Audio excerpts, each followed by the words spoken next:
Section 8.1, Example 3 on page 576, we have the amplitude of a periodic function measures the amount of variation in function values. The midline is the horizontal line midway between the maximum and the minimum values of a periodic function. The amplitude is half the difference between the maximum and minimum values of the function.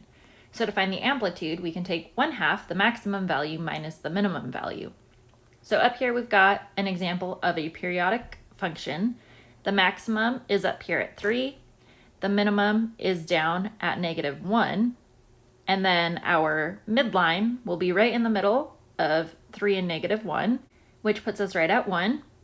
And then the amplitude is going to be half of the maximum minus the minimum. Since the maximum is 3 and the minimum is -1, 3 minus -1 will give us 4. Half of that is 2. And as you can see on the graph, the amplitude is marked as 2 units.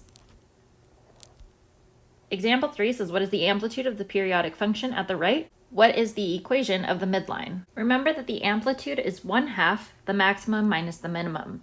In the graph, we have a blue dashed line that says maximum that crosses the y-axis at 4, so our maximum is 4.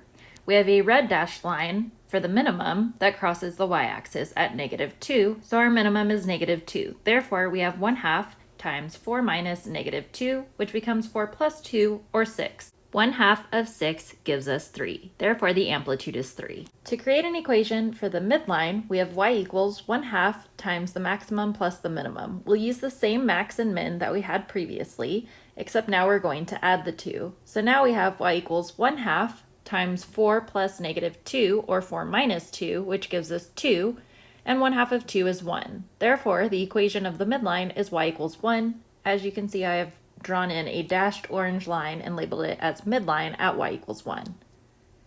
The work for this problem is written out on the next slide. And now I would like you to try number 6, find the amplitude of each periodic function and midline.